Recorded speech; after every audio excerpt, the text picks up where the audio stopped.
Hello, fourth graders. Happy Thursday. We're going to take a little break from our multiplication and division strategies to talk about data collection and display. So today we're going to collect some data on how long people spent in a swimming pool. And then tomorrow we are going to put it onto the display, which will be a line plot.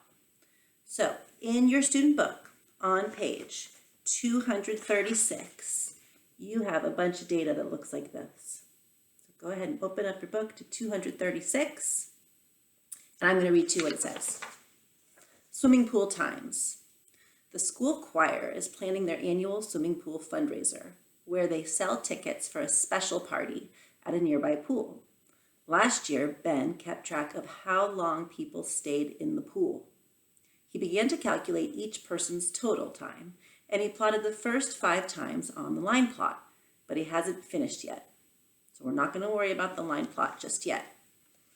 Here we have the title of this data is last year's swimming pool times.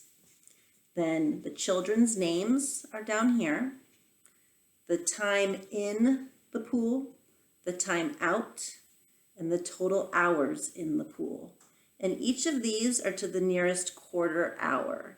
So 1 quarter would be 15 minutes. 2 quarters is a half, that's 30 minutes. 3 quarters would be 45 minutes. So all of these are to the nearest quarter of an hour. Over here we have the same thing with the children, the time in, the time out, but we have to do the work of figuring out how long it's been. So the first one's pretty simple. Lucas got in at 2 o'clock and he got out at 3 o'clock. So we don't even have to do any math for that. We know that that's just going to be a 1 there.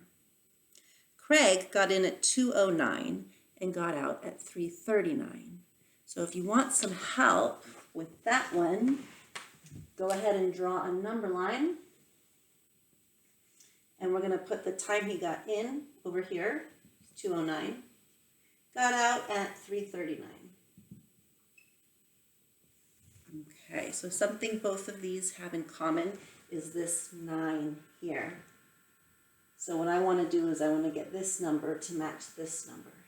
So if it's 39 and we're at just 9, we want to jump forward 30 minutes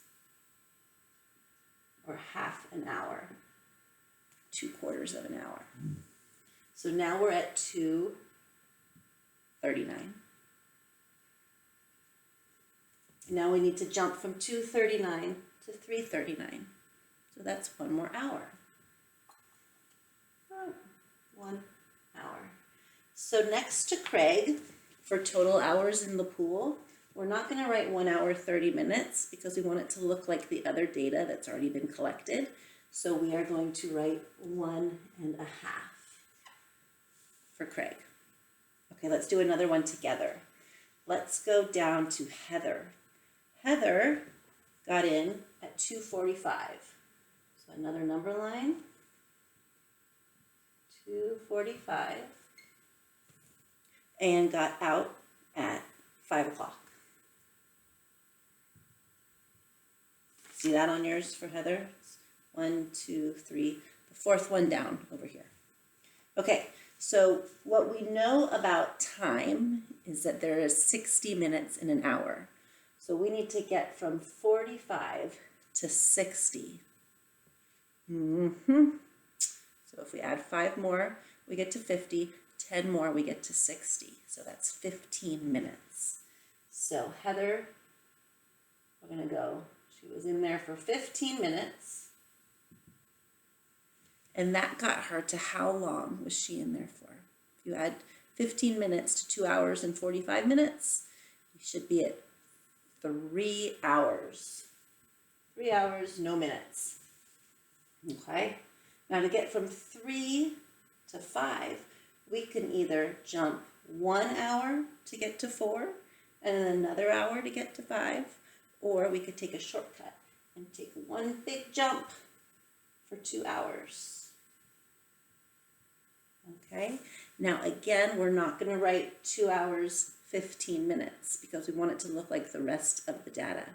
So we're going to write a whole 2 And then for 15 minutes is 1/4 of an hour. Okay, so your job today is to fill this in over here. And then tomorrow, we'll talk about how to put it on the line plot and how to use that information. Okay, so I think that's it for today. I hope you are well, and Bochi hopes you're well, and we'll see you soon. Thanks.